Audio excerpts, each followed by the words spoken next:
Thank you, Mr. Chairman. And Mr. Chairman, first off, thank you and Chairman Harp for having this meeting today to comply with the law that was passed requiring us to actually pass a budget in line with the consensus revenue forecast.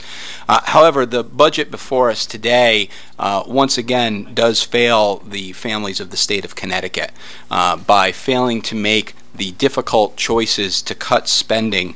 The budget before us today will force our colleagues on the Finance Committee to later today raise taxes by $500 to $700 for the average family, over $1 billion, and borrow $1 to $2 billion for future generations to pay for our current deficit.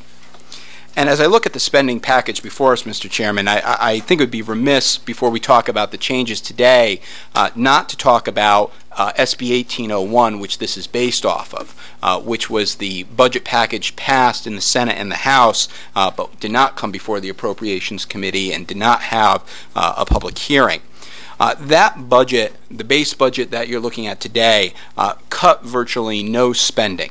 If you look at how it closed at the time, an $8.5 billion deficit, it did so 60% through one-time revenue, whether that's the stimulus, the rainy day fund, or fund sweeps, 30% through taxes, and 10% through spending reductions. But if you actually look at the spending reductions that were in that package, it was filled not only with gimmicks, but actually was a spending increase. The decreases that were there were not decreases to current services, but decreases to a projected increased amount. Specifically, if you look at year one of this budget that we have before us today, and that was in 1801, there was $500 million of spending decreases in line items, but over $1.3 billion of increases, for an increase of $800 million in year one of current services spending. And if you look at that $500 million decrease, much of it was in areas that would result in large policy changes for Connecticut that might not be desirable, such as closing jails, which would require releasing more prisoners and changing our sentencing guidelines. So the base budget before us today is a flawed budget, one that does not cut spending. And the additional actions proposed today that we're going to be voting on are basically more of the same.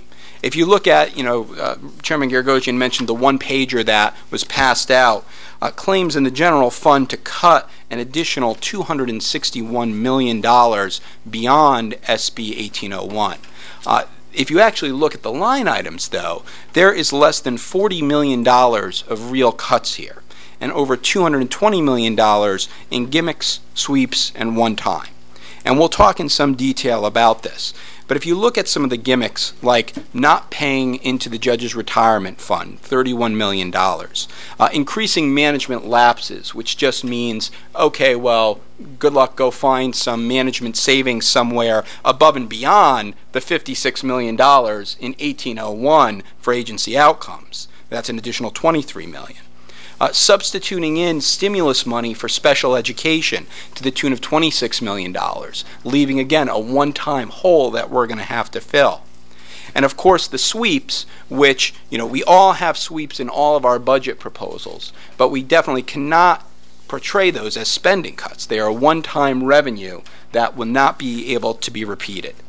So with less than $40 million in real cuts before us today, incrementally to the original budget of SB 1801, which had barely any spending cuts in it, the conclusion can only be I would encourage my colleagues to vote no today. Because the budget and the spending side of the budget before us today will force the largest tax increase in Connecticut history and unacceptable levels of borrowing, not just for the 2009 deficit, but securitization in the future as well. The people of Connecticut have spoken in the Quinnipiac poll 2 times now, saying they want spending cuts rather than tax increases by a 2-to-1 margin. We should listen to them. And my hope is that we will reject this today and work in a bipartisan fashion to find real spending cuts to close our deficit. Thank you, Mr. Chairman. Thank you, Senator Debicella.